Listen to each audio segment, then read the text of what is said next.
Chapter 9, Cat and Mouse. His fears were only too well founded. Scarcely had he and Nils rushed from the ledge when Miss Bianca innocently walked forth into the very jaws of death. And not because she didn't see Mamma Luke, because she did see him. She was feeling bored. Her headache was better, and when she looked for Nils, he had gone. Miss Bianca didn't particularly mind. She wasn't frightened, but all by herself she felt bored. If only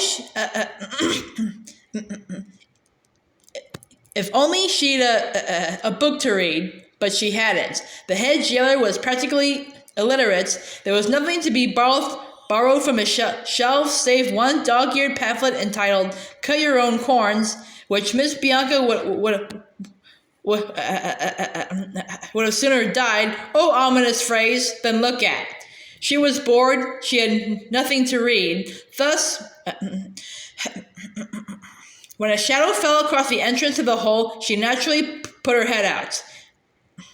About 3 feet away, big and black as a thundercloud, crouched Mamma Luke. This was the first time Miss Bianca had ever seen him. Nils and Bernard being so careful to keep her out of his way, but she recognized him immediately from their description and thought it a very unfair one. Indeed, Mamma Luke, except for color, was so like her old Persian friend, Miss Bianca was prejudiced in his favor at once. Nils and Bernard said he had a horrible leer. Miss Bianca thought it a rather nice smile.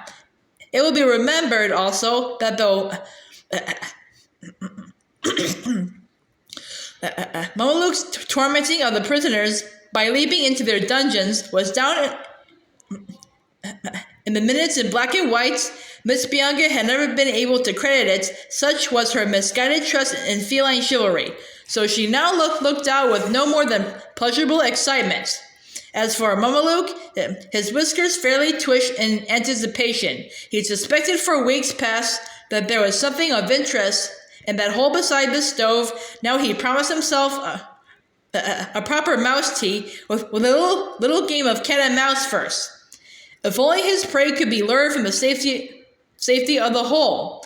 "Little lady," purred Mamma Luke suavely, "won't you come out and play with me?" Miss Bianca advanced to the very threshold. "Are you calling?" she asked hopefully. "Certainly I'm calling," purred Mamma Luke. "I'm sure it's very nice of you," said Miss Bianca, and to Mamma Luke's surprise and joy, tripped out into the room. "I should have been delighted to make your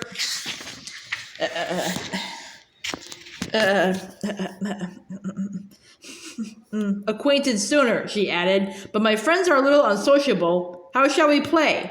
"Like this," grinned Mamma Luke. He flashed out a great black paw and touched her on the nape. Only a little more force, and he would have broken her back, as he intended to break her back, but only after reducing her to helpless terror. Such was his horrible nature. "Now run, little lady," he ordered. "Run between my paws." "With pleasure," said Miss Bianca. She darted gracefully to and fro. "Touch and touch again," she cried. "What shall we do next?" Mamma Luke looked at her with renewed astonishment. She was the first mouse he had seen in years, for he had come to the castle when only half grown, yet he couldn't believe his memory played him so false that this was the usual way for a mouse to behave. "A lady of spirit, I see," he growled. "All the more sport then, before the end. This is what we do next, my love." He flashed out his paw again and pinned Miss Bianca to the floor. She lay absolutely helpless, not an inch from his jaws, under a weight like a mattress stuffed with lead. "What beautiful eyes you have," observed Miss Bianca. "They remind me so much of a friend's. Were you ever in Persia?"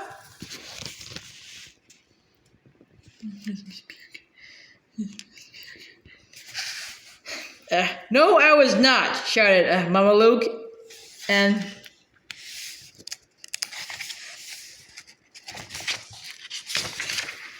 this is what we do afterwards," he shouted, with one movement scooping her up and flipping her through the air. From his point of view, it was a mistake. Miss Bianca landed quite safe, if a little breathless, in the long hair of his back, where he couldn't immediately get at her. "Hide and seek," cried Miss Bianca delightedly, and ran deeper in. By this time, Mama Luke was so baffled and so angry, he would have made one mouthful of Miss Bianca there and then if he could have got at her. But he couldn't. He rolled and shook himself, then leaped and gallopaded, but he couldn't shake Miss Bianca off. She nestled deep in his long, thick coat and clung on tighter and tighter, emitting little squeals of pleasure. "I know it's a common taste," cried Miss Bianca, but how I do enjoy a switchback." It was Mama Luke who tired first, flinging himself down before the stove, quite worn out. Miss Bianca's voice next came from somewhere near the root of his tail. "I'm sorry to tell you," she called kindly, "but your coat needs a great deal of attention. When were you last brushed?" Mama Luke began to swear, using really the most dreadful language, but fortunately Miss Bianca couldn't quite hear. She just gathered that he was annoyed and made haste to soothe him. "Now, don't get into a pet," she begged. "I'm only speaking for your own good."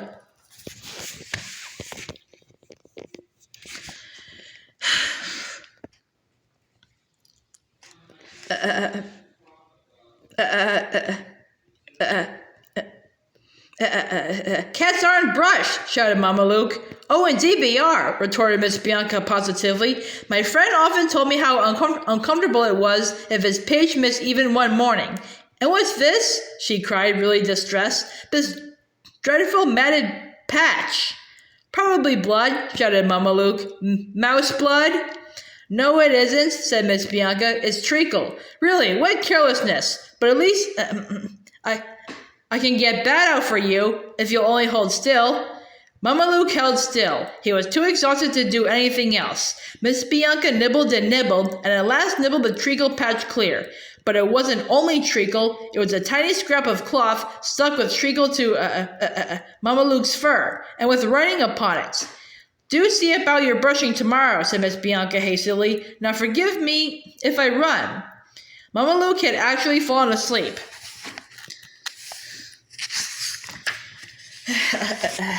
Bernard and Nils, rushing in at the city room door, could streak straight across to join Miss Bianca in their hall. "Are you safe?" panted Bernard. "Of course I'm safe," said Miss Bianca. "And just look at this."